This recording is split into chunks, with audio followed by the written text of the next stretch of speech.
Semua di tangan Allah. Kisah ini disampaikan langsung oleh cucu beliau, Habib Hashim bin Muhammad Al-Hamid.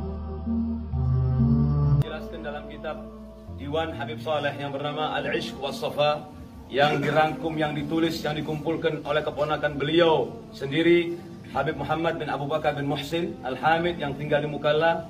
Beliau menanyakan tentang asal-usulnya sholat mansub ini. Lalu Habib Saleh menjelaskan, saat itu penjelasan ini diterangkan oleh Habib Saleh saat beliau haji, dan ini bertemu di Jeddah dengan Habib Muhammad bin Abu Bakar ini, di tempatnya Bin Laden. Akhirnya bercerita Habib Saleh. Pertama dia bilang, sebelum saya berangkat ke haji ini, ada orang datang ke tempat saya. Orang ini mempunyai kasus besar, bahwasanya keluarganya dituduh membunuh dan sudah ditahan dan sudah diputuskan oleh mahkamah bahwa akan segera dieksekusi. Istrinya, anak-anaknya, ayahnya datang ke Habib Saleh. Artinya mertuanya perempuan ini datang ke Habib Saleh. Datang ke Habib Saleh menceritakan tentang musibah yang dialaminya. Habib Saleh begitu diceritai, beliau berkata, masuk ke dalam hati saya dan saya sangat iba dengar ceritanya ini. Tolong Beb, tolong Beb, tolong Beb. Kata Habib Saleh, insya Allah saya doakan. Semua di tangan Allah. Kemudian di tangan pemerintah. Terus minta lagi, ya Habib, ya Habib. Bilang, saya ini bukan pemerintah, kata Habib Saleh. Saya cuma punya doa, saya minta doa, saya minta sama Allah, kata Habib Saleh. Sudah, sebelum pulang orangnya, ini Habib Saleh yang cerita dalam diwan itu. Kakinya Habib Saleh dipegangi, tangannya diciumin, sampai kepalanya diciumin.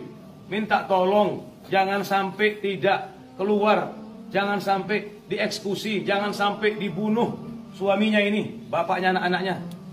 Kata Habib Saleh, insya Allah, insya Allah. Saya sampai kesel dengan caranya orang-orang ini, kata Habib Saleh. Kaki saya dipegangin, tangan saya ditarik-tarik, kepala saya diciumin. Saya tidak suka ini, kata Habib Saleh. Ya, insya Allah. Tahu Habib Saleh cerita bahwasanya akhadatni jazbatul ilahiyah. Atau seperti nggak sadar sejenak itu Habib Saleh. Akhirnya bangun. Setelah bangun, orangnya bahagia semua, senang. Pulang, tidak ada sedikit pun kesedihan. Akhirnya keluarganya Habib Saleh bilang, ya Habib, antum tadi sebelum orang itu pulang kasih jaminan. Jaminan apa, kata Habib Saleh? Jaminan katanya sebentar lagi kamu akan beres urusanmu. Siapa yang bilang, kata Habib Saleh? Waktu itu saat Habib Saleh tertarik dengan makam wilayahnya itu. Akhirnya kata Habib Saleh, ya Allah, saya merasa musibah ini lebih besar daripada tuduhan orang yang dimasukkan di penjara ini. Sedih, kata Habib Saleh. Ini musibahnya lebih besar buat saya. Bagaimana nanti kalau dituduh orang bahwa saya pembohong, nama saya jelek, keluarga saya jelek, gara-gara saya berucap, tahu-tahu tidak terbukti.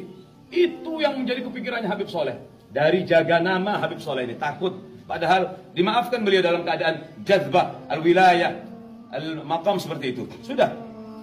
Akhirnya kata Habib Saleh, saya tidak enak makan, tidak enak tidur. Malam saya tidur sedikit, saya bangun, kata Habib Saleh. Saya bangun, saya ke masjid.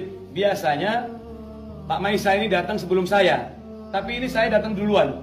Saya dapatkan masjid dalam keadaan terkunci. Alhamdulillah, saya punya kuncinya, kata Habib Saleh. Akhirnya dibuka, masih lama subuh. Jam 2 masih 2 jam lagi. Akhirnya saya sembahyang tahajud. Saya berdoa minta sama Allah ini, khusus ini. Nangis minta kepada Allah saya. Subhanallah, kata Habib Saleh. Dari kejauhan, secara samar-samar, tanpa diketahui dari mana datangnya suara, saya mendengarkan suara salat mansub ini. Allahumma sholli ala Sayyidina Muhammad salatan taghfiru biha dzunub wa tuslihu biha al-qulub wa tantaliqu biha al-usub wa talilu biha sulub wa ala alihi wa sahbihi manil mansub ilail mansub.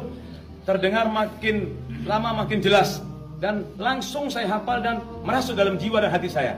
Terus saya mencoba untuk membaca.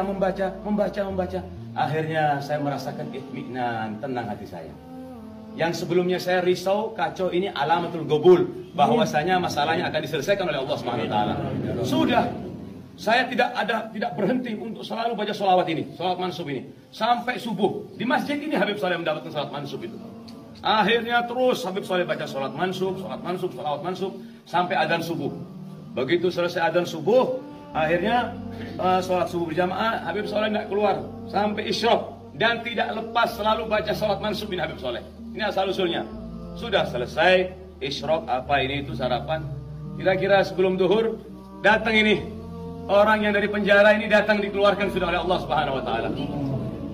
Dengan anaknya, dengan istrinya nangis merangkul Habib Soleh berterima kasih.